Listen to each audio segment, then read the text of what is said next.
Saludos amigos y amigas de su programa Principalmente. En esta oportunidad contamos con la gratísima presencia del licenciado Ángel Cano, un destacado abogado dominicano, profesor universitario, experto en lo que es la regulación económica y el derecho energético. Con él vamos a tratar pues importantes temas relacionados a su especialidad. Les esperamos.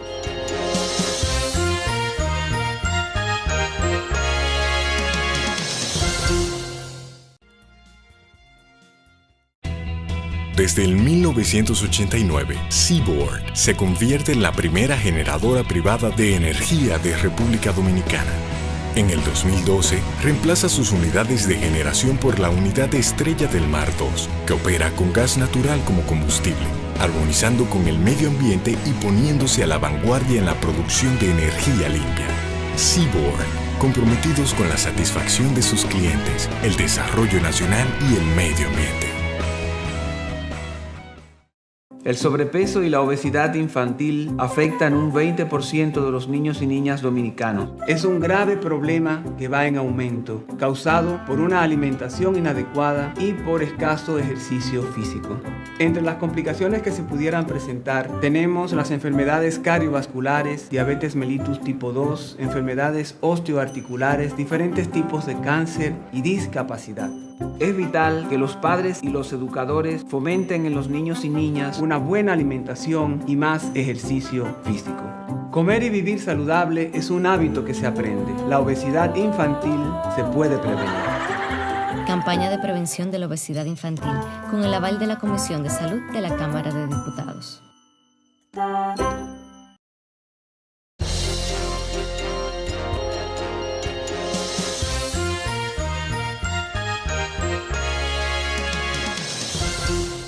Saludos amigos de Principalmente. Hoy Principalmente, tal y como lo habíamos anunciado, contamos con la presencia de un joven y destacado jurista dominicano, el doctor Ángel Cano. Con el doctor Ángel Cano vamos a tratar un tema interesante y un tema que es de una particularidad muy especial, sobre todo para toda la ciudadanía en sentido general, que tiene que ver con el tema de la ley de electricidad y todo el componente regulatorio, el del marco regulatorio de lo que tiene que ver con el servicio, uno de los servicios fundamentales del país, como lo es el servicio de la luz, al que de una u otra manera estamos todos vinculados, como unos como productores, que son los menos, de electricidad, y obviamente los que somos consumidores, que somos el 99.9% de toda la ciudadanía. De manera que es un tema que ha venido de manera muy especial incidiendo durante las últimas décadas en República Dominicana y que es de interés general, porque es uno de los servicios públicos fundamentales, que ha pasado por diferentes etapas en República Dominicana. Hubo una etapa inicial en que el Estado mantenía el monopolio de ese importantísimo servicio público a través de la Corporación Dominicana de Electricidad. Luego, en el primer gobierno del Partido de la Liberación Dominicana, se inició un proceso interesantísimo que tuvo que ver con la capitalización de las empresas eléctricas en República Dominicana, tanto la de generación, la generación se refiere a las plantas de producción de energía, tanto las que tienen que ver con las hidroeléctricas, así como las plantas de generación por combustible. Y también se crearon empresas distribuidoras de energía y lo más importante de todo ello, se creó un órgano regulador de todo el espectro eléctrico y sobre todo lo que tiene que ver con la comercialización, la generación, todo lo que envuelve el sector eléctrico, que es ese órgano independiente descentralizado del Estado, que es la Superintendencia de Electricidad. De manera que estamos frente a una gama enorme de atribuciones y de actividades jurídicas que son importantes para que la ciudadanía tenga una idea más o menos de cuál es el vasto campo de acción de este mercado tan importante en el país como es el mercado eléctrico. Y por eso hoy contamos con la presencia del licenciado Ángel Cano, que es un especialista en la materia. Un experto, un académico también. Y que ha participado además en todas las elaboraciones de lo que tiene que ver con las regulaciones, el marco regulatorio del sector eléctrico en República Dominicana, porque además ha tenido la particular experiencia de participar como miembro del Consejo de la CDEE y de la Superintendencia de Electricidad. Y también de la Superintendencia de Electricidad. Y como abogado de la maestría de Derecho a la Regulación Económica, coordinador del máster de Derecho Administrativo del ILOAL, juntamente con la Universidad de Salamanca.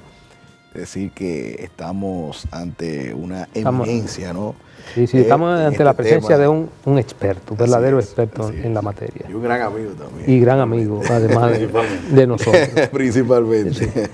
Bien, Ángel, la verdad que es un placer tenerte por aquí, principalmente, obviamente para compartir todas estas experiencias tuyas en este ámbito tan importante y que tanta incidencia tiene en la vida del ciudadano, como es este servicio eléctrico en República Dominicana.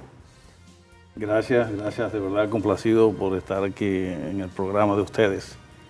Un programa que tiene una línea formativa de poder llevar a los amigos y amigas que siguen el programa pues las informaciones de primera mano, de manera que puedan entender la problemática desde el punto de vista jurídico, desde el punto de vista social y cultural también, porque a veces en el fondo de todo esto hay un aspecto cultural que proviene de lo que somos como pueblo y es la identidad que tenemos.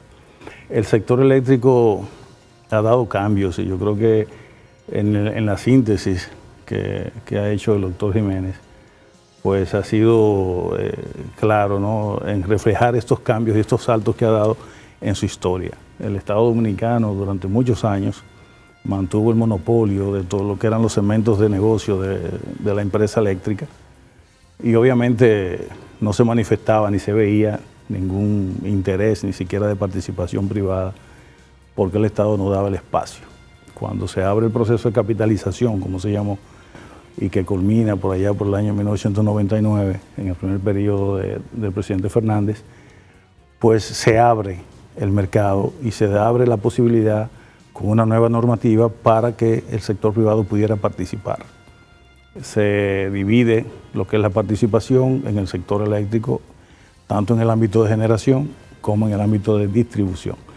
En ese momento, pues, surgen 3 empresas distribuidoras y 2 empresas generadoras térmicas, en donde hay una participación privada conjuntamente con la participación pública del Estado, en donde se combina la administración de las empresas con el capital accionario que participa con una inyección para fines de las inversiones que necesitaba el sector para ser impulsado en ese momento.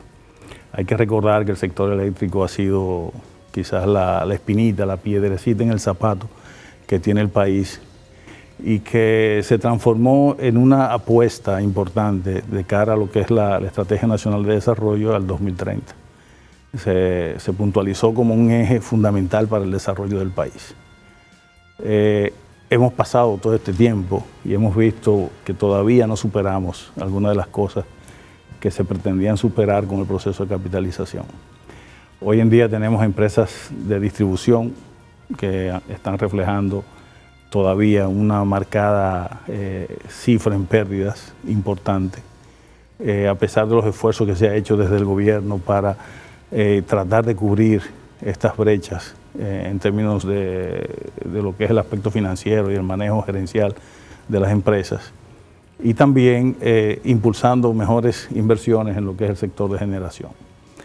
Tiene que haber un equilibrio, obviamente, en el sector donde la generación y la demanda se mantengan como la balanza de la justicia equilibrada, porque si falla de un lado, el sector va a estar precisamente en desequilibrio y vamos a tener una deficiencia, sea de generación o sea de distribución. Y al final, en cualquiera de los dos campos, el que sufre es el usuario. Al final el usuario es el que se ve afectado porque no hay suministro de electricidad, sea por la falla de la distribución o sea por la falla de la generación. Tenemos un sistema en donde, a pesar de tener, se supone, un campo de generación importante, capaz de abastecer la demanda nacional, no estamos a nivel de redes, por ejemplo, en la capacidad de poder suministrar el 100% de esa demanda, satisfacer esa demanda en un 100% por las deficiencias que tenemos. Se está trabajando en mejoras puntuales en las redes, haciendo inversiones puntuales. Hay todo un programa que va precisamente a fomentar esas mejoras en las redes nacionales para poder llegar a cumplir con esa esperanza que tiene este pueblo y esa ansia de tener un servicio eléctrico 24 horas en todos los sectores. Hay situaciones que han sido detectadas, obviamente, y que se están corrigiendo. Y hoy en día podemos decir que hay un sector ya que está caminando hacia un proceso de maduración acelerada, porque se ha adoptado, yo creo que un mayor nivel de conciencia de qué es lo que tenemos en las manos. La electricidad es una mercancía, lamentablemente, que hay que comprarla, hay que pagarla.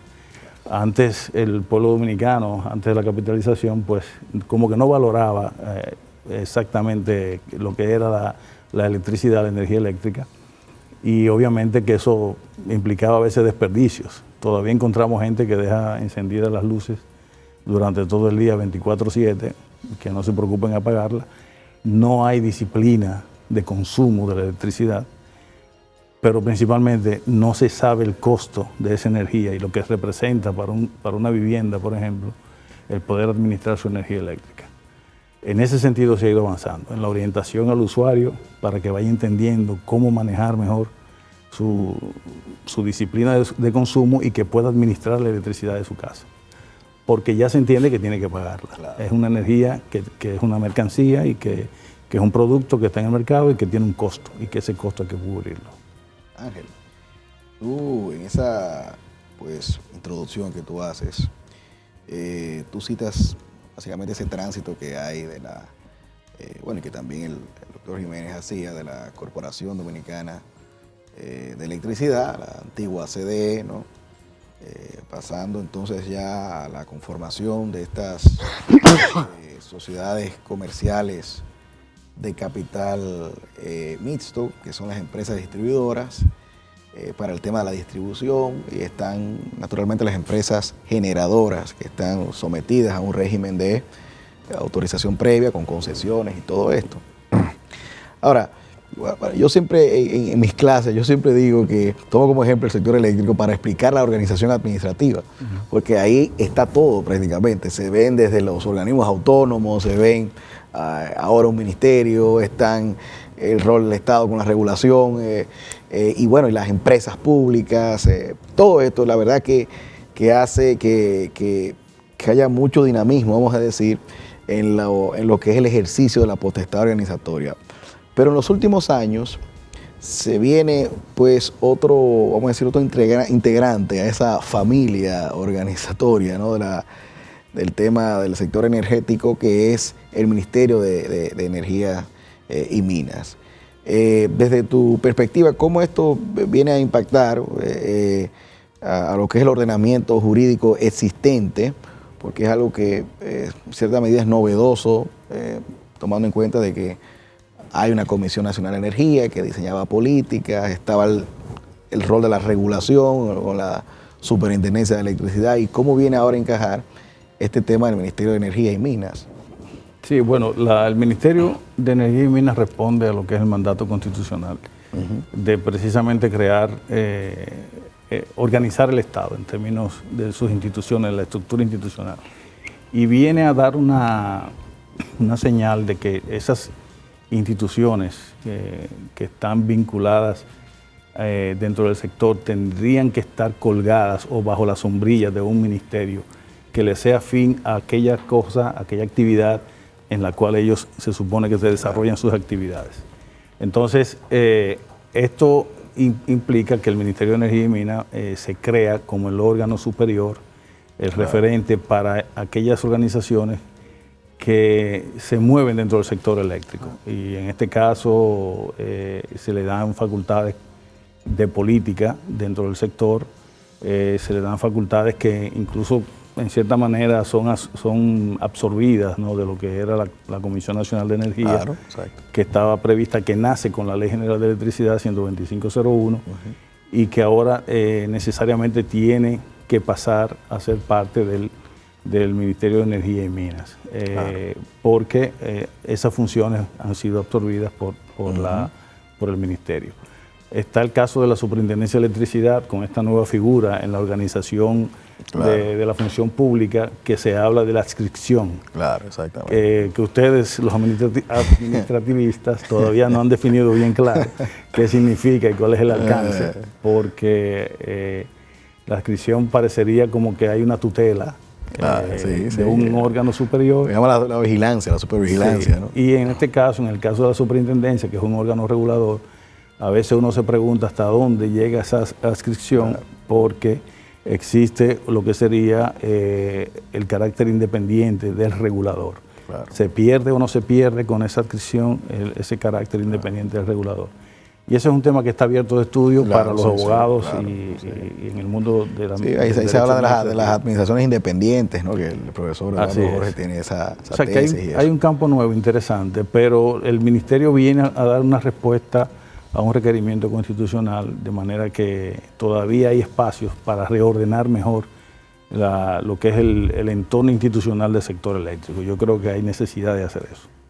En cuanto, doctor, a la parte más centralizada y más pública del derecho energético en República Dominicana y su parte orgánica, quedó bastante claro el tema del impacto que ha tenido el Ministerio de Energía y Minas, pero dado lo que venimos hablando sobre ese entramado tan amplio de instituciones y empresas que interactúan en la actividad de generación, de transportación y de distribución de la energía eléctrica, junto con su debida regulación, supervisión e incluso la defensa de los consumidores de energía eléctrica, estamos hablando de que hay una gran cantidad de instituciones públicas y privadas que intervienen en todas estas actividades.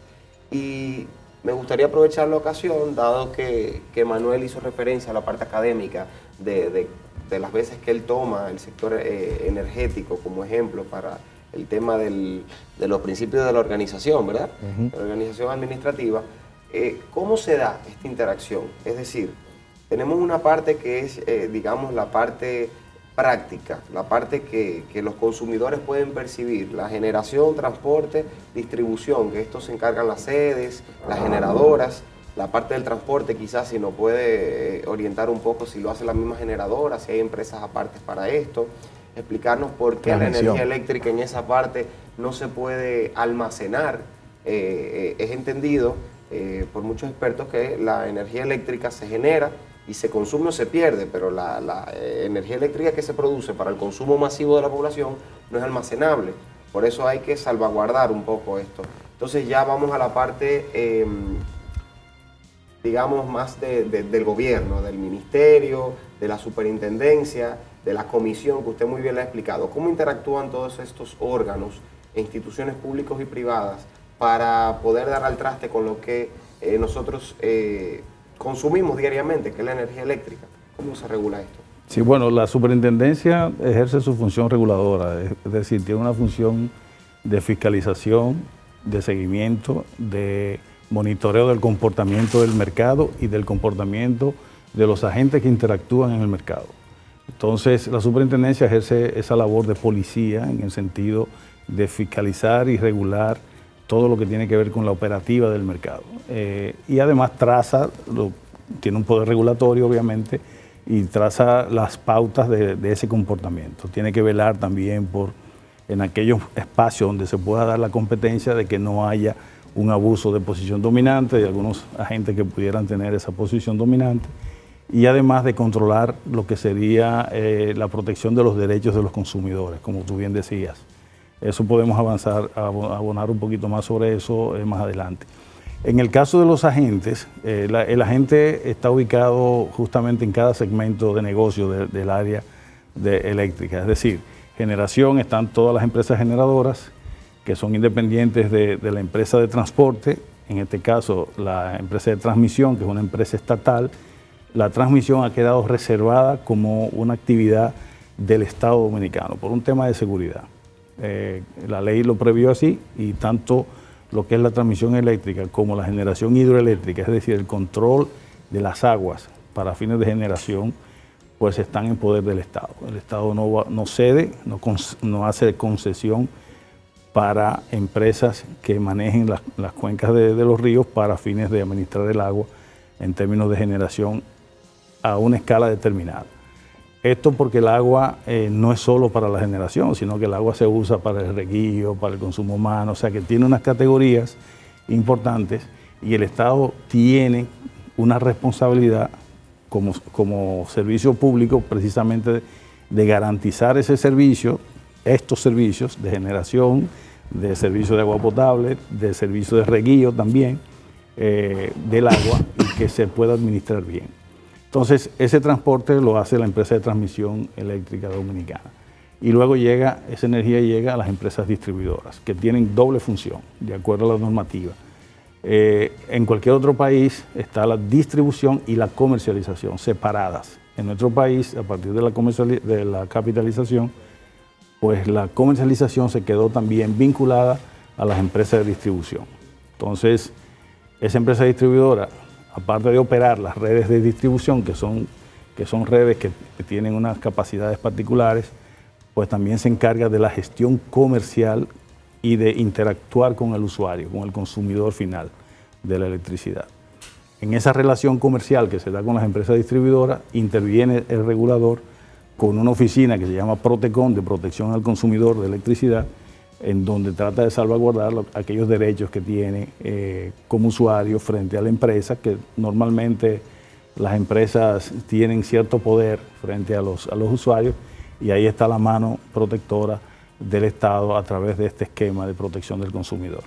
Hay todo un andamiaje montado precisamente de orientación al usuario, de cómo accionar frente a ciertas actitudes que asume la empresa distribuidora, frente a alzas injustificadas, por ejemplo, de la factura eléctrica, frente a la mala prestación de un servicio, contrataciones que no han sido ejecutadas en los tiempos previstos.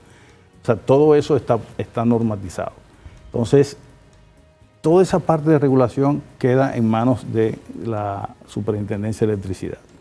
Esta otra figura, que es la Comisión Nacional de Energía, que cuando no estaba el Ministerio, pues era el ente que trazaba la política del sector, la política de inversiones, trazaba también cómo se iban a hacer esas inversiones, indicaba cuáles eran los criterios para esas inversiones, estableciendo, por ejemplo, cuáles podrían ser zonas importantes atractivas para colocar esas inversiones de generación, por ejemplo. Y esto un poco quedó absorbido con la creación del Ministerio de Energía y Minas, en donde ya esa política, ese poder de política, lo asume el Ministerio ya como un ente superior. O sea que es un entramado un poco complicado ahora mismo lo que complejo, hay claro, en el caso de la Comisión Nacional de Energía. Ángel, vamos a aprovechar para hacer una breve pausa. Y en el próximo segmento vamos a seguir tratando este y otros temas de interés.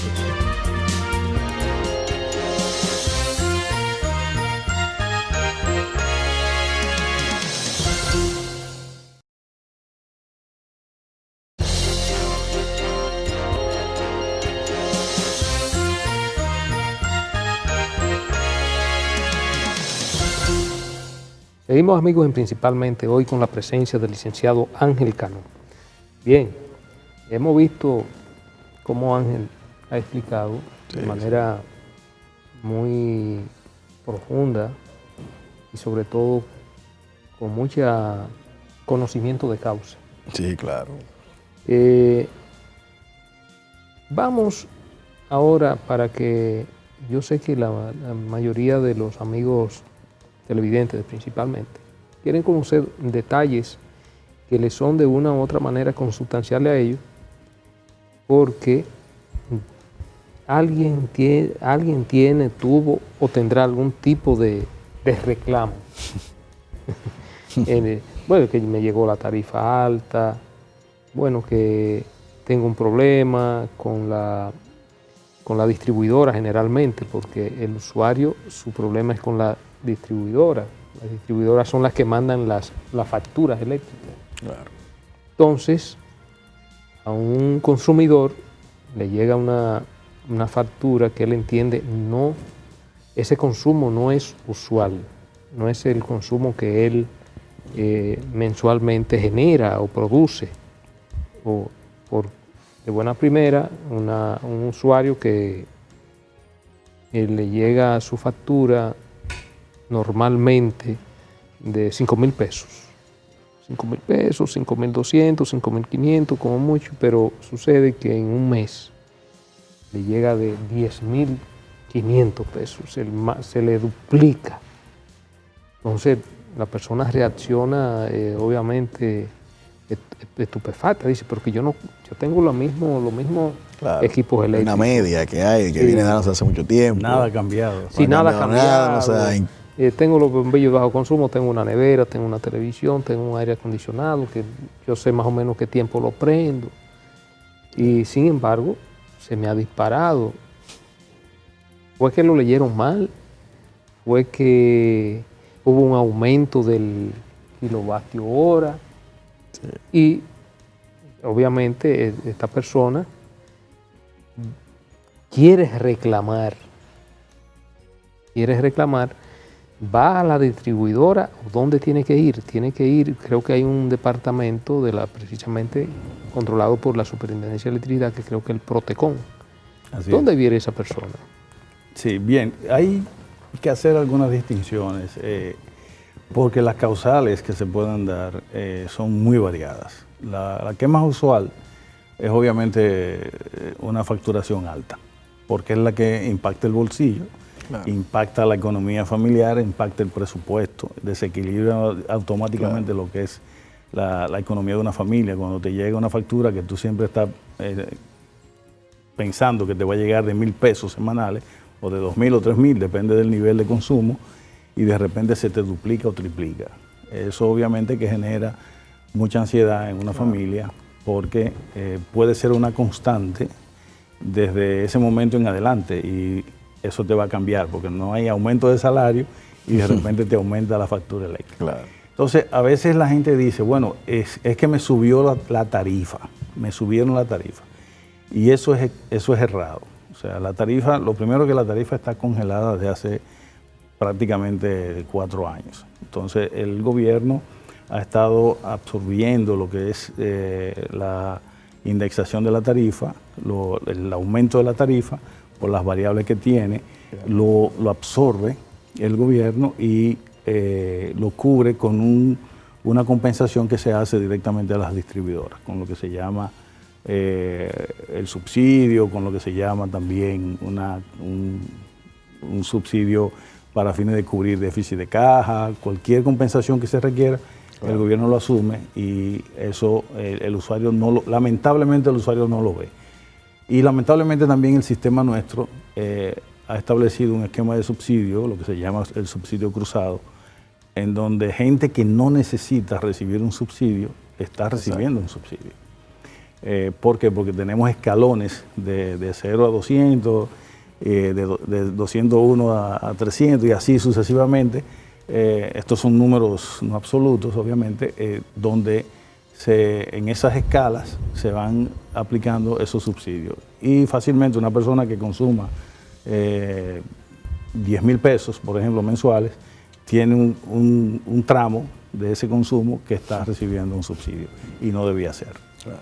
Porque el subsidio debía ser focalizado para los sectores más vulnerables, los más necesitados, los que menos tienen posibilidades de consumir y de pagar electricidad. Entonces, eso está en proceso de revisión, incluso está dentro de lo que es el marco del pacto eléctrico, que también es un tema que quizá podamos abordar antes de concluir el programa. Y eso se está revisando, está siendo objeto de revisión. Ahora, ¿qué hace ese usuario? En cualquier variable de reclamo que tenga por el servicio y por su relación comercial con la empresa distribuidora, siempre tiene la primera ventanilla, es la misma distribuidora. Tiene la obligación de presentar un reclamo ante la misma distribuidora y decirle, yo vengo a presentar esta reclamación. La obligación que tiene la distribuidora es de recibir, tramitar y decidir esa reclamación en un plazo determinado. Tiene un plazo muy breve, de días, para responder a la reclamación que hace el usuario, y si el usuario entiende que no es satisfactoria la decisión o la adoptada por la empresa distribuidora, entonces se dirige a Protecon para presentar una reclamación, ya que entra en lo que es el sistema propio de un proceso administrativo contradictorio, donde el Protecon se lo notifica a la empresa distribuidora, se hacen las inspecciones que haya que hacer, si hay que hacer alguna, y se determina una decisión que puede también ser recurrida al final por la distribuidora o por el propio usuario en lo que sería un recurso jerárquico ante el consejo de la Superintendencia de Electricidad. Pero también el usuario tiene la opción de irse directamente al tribunal, ya con la ley 107. El contencioso administrativo. Con la ley 107, él dice, no, yo prefiero olvidarme de la vía administrativa y me voy directamente al tribunal. Es importante destacar que en estos últimos años hemos tenido, por lo menos en mi caso, yo he podido valorar que los usuarios han ido comprendiendo y entendiendo más cuáles son sus derechos y que tienen una ventana abierta para reclamar como consumidores. Yo creo que la cultura del consumidor se ha ido implantando cada vez más en lo que es nuestro escenario, no solamente jurídico, sino también desde el punto de vista económico, porque el usuario ya puede reclamar esos derechos que son económicos básicamente, porque es una relación que tiene un contexto económico y que le afecta. Y eso ha sido positivo, porque el usuario ya no se conforma con que la empresa distribuidora le diga, bueno, eso es así porque es así.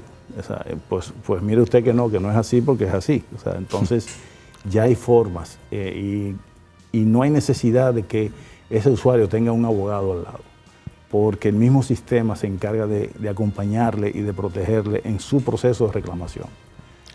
Y eso es importante que el consumidor lo sepa, que necesita ejercitar esos derechos, necesita conocerlo, obviamente.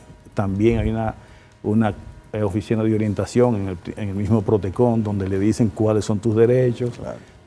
Tú tienes derecho a que te instalen un medidor, a que te midan la energía, que te la midan debidamente y que te digan, usted consumió 10 y son 10 y el precio por kilovatio son tanto.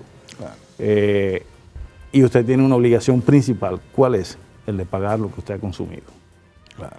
Que ese es otro tema, porque también está una parte del hurto de la energía eléctrica que lamentablemente está haciendo un hueco en las finanzas de las distribuidoras y son pérdidas que al final las pagamos todos, porque cuando el Estado tiene que asumir unas pérdidas por robo de energía eléctrica, la pagamos todos al final.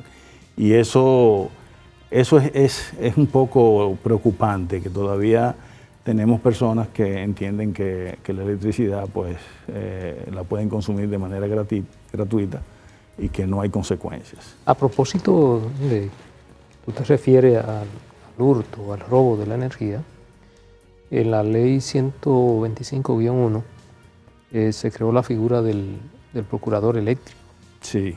Él tiene que como misión fundamental la persecución del robo de energía, del fraude eléctrico. Así es.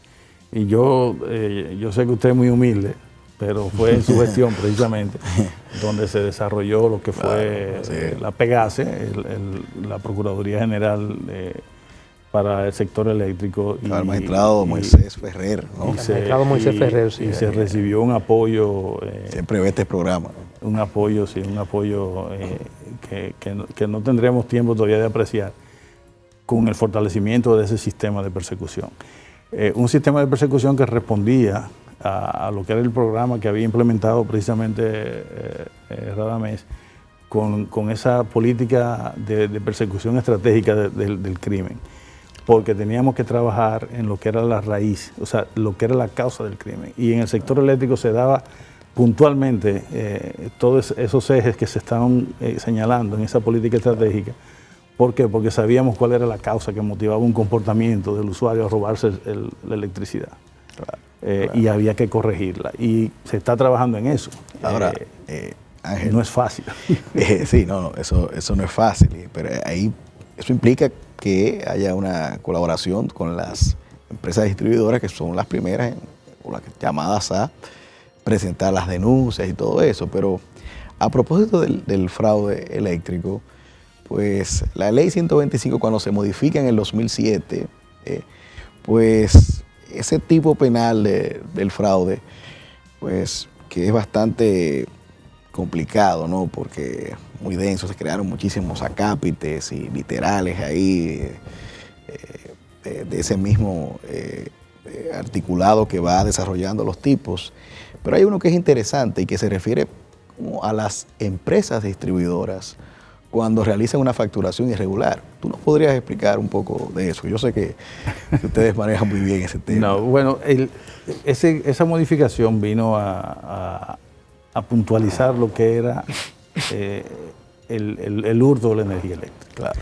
Y se crearon dos figuras. Una estaba la figura del atentado contra el sistema eléctrico. Sí, claro, sí. Que es distinto al robo de la energía eléctrica, exacto. O sea, al hurto. Porque aquí había gente que simplemente sacaba de servicio un sector porque había un contratista, un constructor, un desarrollador de vivienda que necesitaba hacer un trabajo y simplemente buscaba una persona que entendía cómo manejar los cables y cortaba la electricidad. O los ataques a las torres de transmisión, por ejemplo. Y también habían las protestas que se hacían, a veces atentaban contra las instalaciones eléctricas, pero también contra los sistemas informáticos de las distribuidoras pudiera haber un atentado. Entonces se creó esa figura.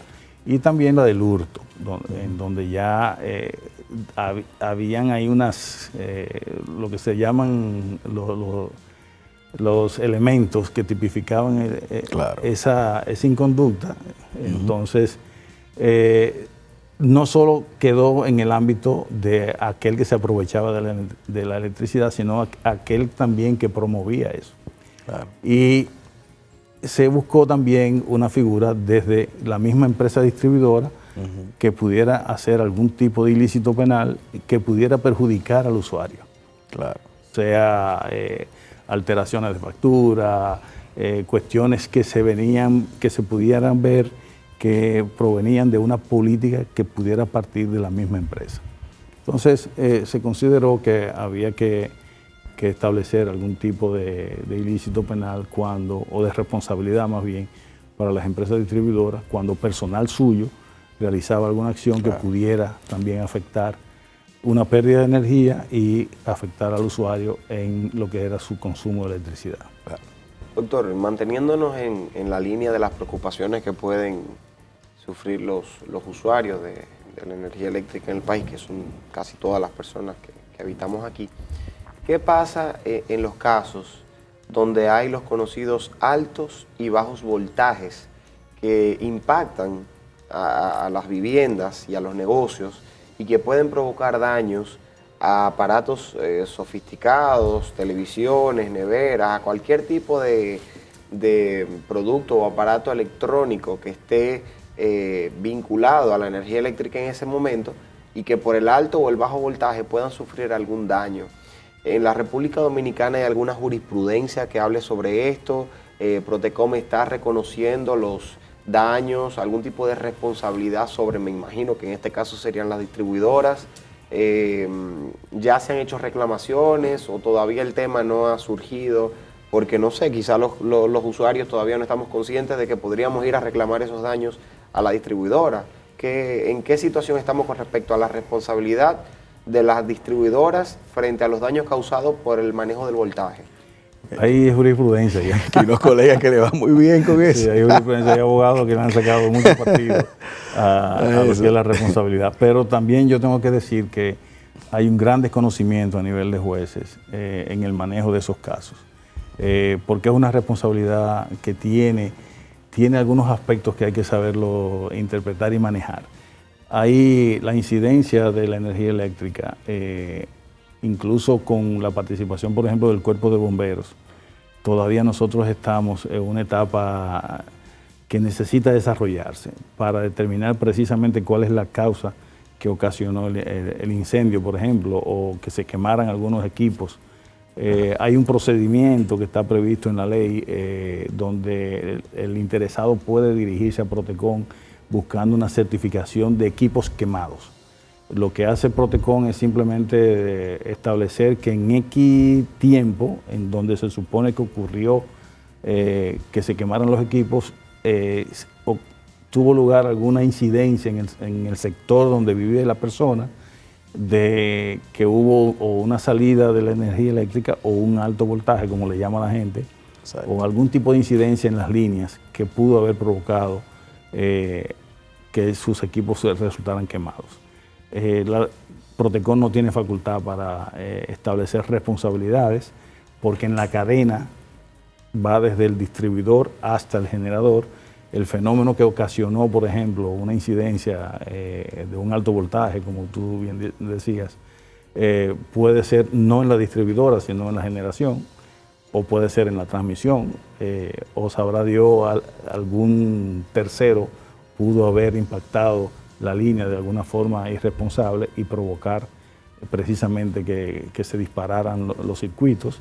O sea que hay elementos que hay que ponderar, y por eso yo te digo que los jueces a veces no entienden el tema de la electricidad como debe ser, en mi criterio, que me perdonen los jueces, que yo sé que son muy sensibles, pero yo creo que hay que, porque están afectando a las empresas distribuidoras con unas demandas en responsabilidad civil que de verdad son, a veces, en muchas ocasiones son reales y en otras son un poquito cuesta arriba. Cuando uno la analiza, temerarias. Son temerarias. Es decir, que en estas demandas en responsabilidad, la responsabilidad, valga la redundancia, no cae de manera automática sobre la distribuidora, sino que hay que identificar sobre quién cayó, que podría ser incluso sobre el Estado si fue por un tema de transmisión. O sea, la empresa es una empresa del Estado, pero es una empresa que tiene su propio patrimonio. Lo que yo te digo es que hay que establecer cuál sería quién en esa cadena, dónde ocurrió la incidencia que pudo haber provocado eso, porque no necesariamente es la distribuidora. Ahora, la distribuidora es la cara del sector. ¿Por qué? Porque nosotros como consumidores a quien vemos es a la distribuidora, no vemos a quien está aguas arriba, como dicen. Entonces, el primer reclamo a quien tú se lo haces es a la distribuidora, y la distribuidora te va a decir, óyeme, no es culpa mía, este fenómeno ocurrió una esquina antes. En la cadena, ¿no? Claro, entonces en tal etapa del proceso. Ella es la que tiene que invocar e identificar dónde fue que ocurrió ese evento. Hay forma de identificarlo. O sea, el sistema está dotado de herramientas para tú identificar dónde ocurrió la falla, en qué momento, a qué hora y quién puede ser el responsable. O quizá para repetir también, porque... Sí, para repetir. Sobre todo, o sea, de que si la empresa distribuidora, bueno, como tiene la relación contractual con el usuario, con el consumidor. Es el primer responsable. Exactamente, en esa cadena. Eso digo, en la cara. Claro, sí. En todo caso, el generador no tiene absolutamente nada que ver. Claro. Yo no diría que es absolutamente nada que ver, o sea, sí, porque puede haber un tema. Bueno, por ejemplo, cuando ocurrió el apagón general, sí, claro, hace ya unos meses atrás, un año, creo, si mi memoria no me falla, fue una incidencia que se dio en unas instalaciones de un generador. Claro, yo recuerdo, sí. Y ese apagón general tuvo sus repercusiones, sus secuelas. Sí. Claro, claro. Como ocurre con los productos defectuosos. Puede ser que la falla venga desde la fábrica en China, pero el último que se entera es el fabricante en China. O sea, habrá que ir por cada etapa, claro, hasta llegar allá. Ahora, Ángel, ahí en ese tema, quizás sea bueno que tú explicaras, para que la gente pueda entender lo que son los llamados usuarios regulados y los usuarios no regulados, porque hay unos usuarios que sí, bueno, se relacionan directamente con la empresa distribuidora y otros que deciden comprar, ¿no?, la energía de manera directa. Sí, pero esa pregunta y esa inquietud de Manuel la vamos a responder en el próximo segmento. ¿Cómo no? Volvemos.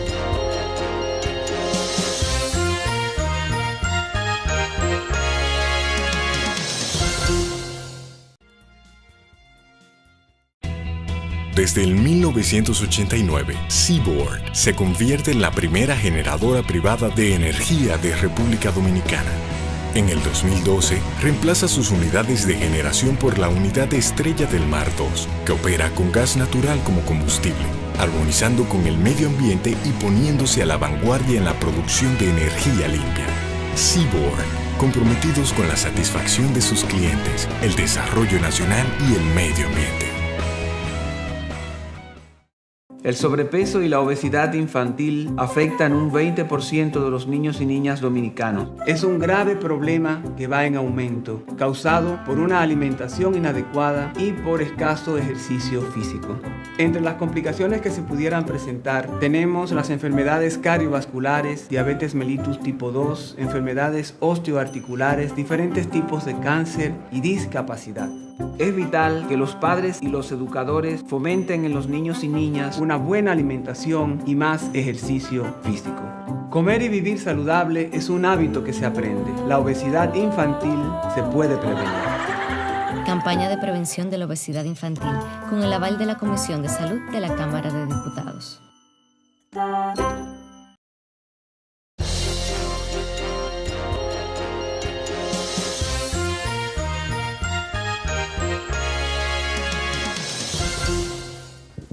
Seguimos, amigos, principalmente hoy con la grata presencia del licenciado Ángel Cano.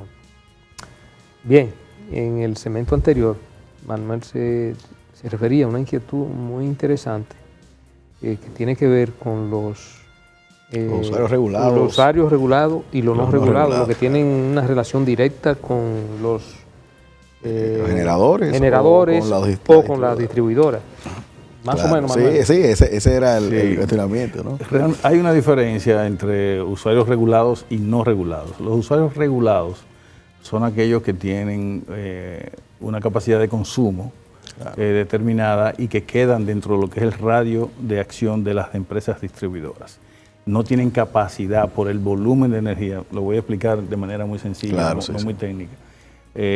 No tienen capacidad por el volumen de energía que consumen de poder tener una aptitud de negociación para conseguir un mejor precio frente a las mismas distribuidoras o a las empresas generadoras. A veces se entiende que las empresas distribuidoras no tienen capacidad para negociar precios, y sí lo tienen. El precio regulado es un mandato normativo, regulatorio, que le dice a la empresa: óigame, usted no puede vender por encima de este precio. Claro. Ahora, usted tiene márgenes de comercialización en lo que usted puede, frente a un cliente determinado que le consume bastante y que le significa un buen volumen de caja, entonces usted puede negociar un mejor precio y puede bajarle 1 centavo o 2 centavos para conservar ese cliente. Si ese cliente decide: yo me voy a salir del radio de acción de la distribuidora y me voy a convertir en un usuario no regulado para no estar sometido precisamente a esa limitación en cuanto a precio de energía, entonces él tiene que buscar su certificación como usuario ante la Superintendencia de Electricidad, que hace una evaluación de sus consumos y de sus instalaciones para ver si ciertamente él mantiene un consumo conforme a la normativa que le permita hacer una negociación directa, sea con los generadores o con la misma empresa distribuidora, a precios competitivos, como dice la ley. Entonces, no todo el mundo puede, porque obviamente lo que te da la condición o la facilidad para tú optar para convertirte en un usuario no regulado es que tú tengas un consumo considerable de un buen volumen de energía que te permita precisamente adquirir esa condición. Entonces, el resto, que estamos por debajo, yo no quisiera pasar de los 700 kilos mensuales, por ejemplo. Se encarece.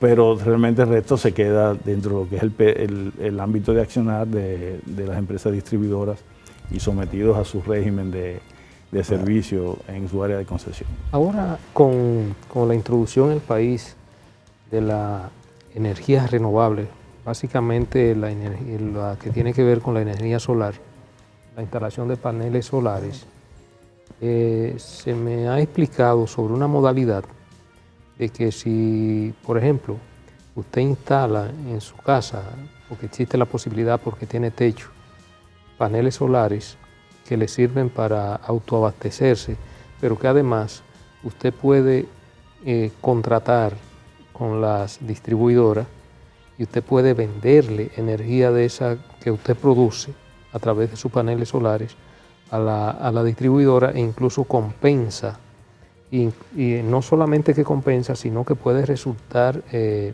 puede producir suficiente energía solar como para que sea la distribuidora quien que le pague. ¿Cómo opera ese sistema, si es que existe? Existe. Hay un sistema donde precisamente la persona puede producir para autoabastecerse, y el excedente lo puede colocar, lo puede inyectar al sistema para vender. Entonces, hay que establecer unos mecanismos de compensación, de acuerdos con las empresas distribuidoras, en donde tú entras en lo que es la medición neta. O sea, se va a ver lo que tú consumes, porque siempre vas a consumir del sistema, de la distribuidora, y lo que tú puedes inyectar, y eso entonces hay que compensarlo, ver quién le debe a quién. Hay un contador especial, sí, que mide ambos. Bidireccional, sí, exactamente. Energía que entra y energía que sale. Claro.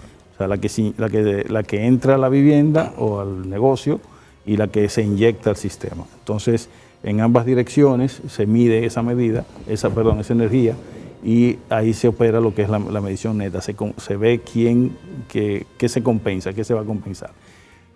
Hay un tema real, y es de que a veces la inversión es grande, la que se tiene que hacer en los paneles solares para tú llegar a vender un excedente al sistema, y también porque el costo es bastante alto de esa inversión, y a veces los tiempos de recuperación no se dan en la medida en que uno quisiera. Sobre todo de las baterías también, porque esa energía tiene que almacenarse, claro, porque el sol no está a todas las horas, ¿no? Sí, bueno, que era algo que preguntaba aquí, de que la energía no se almacena. Entonces, claro, sí.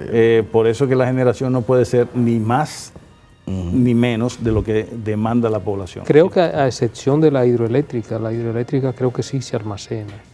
La producción. El agua se almacena, pero inmediatamente se genera, esa energía que se genera tiene que ser inyectada al sistema. Sí. Doctor, perdón, con la pregunta anterior de Manuel sobre los usuarios regulados y no regulados, no propiamente relativo a eso, pero me surge una duda, y es la siguiente. ¿Es legal o regular la actividad en la cual un usuario cualquiera, desarrollador de un proyecto, por ejemplo, quizá eso se puede ver mucho en los proyectos turísticos que se están haciendo más cerca de Santo Domingo, o en algunos proyectos residenciales que se están haciendo en la periferia de la ciudad? ¿Es normal que el administrador o el desarrollador de ese proyecto sea el cliente, el contratista directo con las distribuidoras, y él les revenda la energía a los propietarios o inquilinos que están viviendo en ese proyecto que fue desarrollado? No, es una actividad, la reventa de energía es una actividad que está en principio prohibida. O sea, hay establecimientos, por ejemplo, que se convierten en usuarios no regulados, y que tienen una característica especial donde se les permite, como excepción, de que ellos puedan hacer una distribución interna, pero no una comercialización. Es decir, que ellos tienen que transferir los beneficios de esa condición de usuario no regulado, que lo que le va a permitir es conseguir un mejor precio. Esos beneficios en la baja del precio del kilovatio que consumen, tienen que distribuirlo, redistribuirlo entre todos los usuarios que están hacia adentro. Centros comerciales. Eso es, por ejemplo, las zonas francas. Están también algunas plazas comerciales de propietario único, que lo que hacen es que alquilan los locales. Si vendió un local, ya automáticamente pierde la condición, porque cada usuario, cada propietario tiene el derecho de tener un acceso y una contratación directa con la empresa distribuidora. Claro. Entonces, es una figura que tiene un carácter excepcional, precisamente reuniendo unas condiciones muy particulares, en donde el que se presenta como dueño o administrador, operador, en el caso de la zona franca, está comprometido a no ganar ni un centavo en facilitar la energía hacia adentro, sino que simplemente lo que está proporcionando es un esquema de un precio más competitivo hacia adentro. O sea que eso está... Hay otros, nosotros sabemos de espacios que se están fiscalizando precisamente, donde todavía hay un punto único de entrada de energía, y hacia adentro se dan situaciones donde los operadores están siendo denunciados de que están comercializando la energía, lo cual está prohibido. Tú no puedes, como usuario de una energía, revenderla más adelante. Hay una prohibición expresa de la ley ahí. Bueno, la verdad es que quedan muchos temas. Quedaron muchos temas pendientes. Claro. Nos quedó el pacto eléctrico. Y que entonces, indudablemente, como decimos aquí principalmente, cuando hay expositores de la categoría, y sobre todo con el manejo tan profundo de los temas, como es el caso del licenciado Ángel Cano, que queda emplazado para comparecer en una próxima oportunidad, principalmente a tratar temas tan importantes como ese, como el pacto eléctrico y otros temas de sumo interés que nos quedaron sobre la palestra. Muchas gracias. Gracias a usted.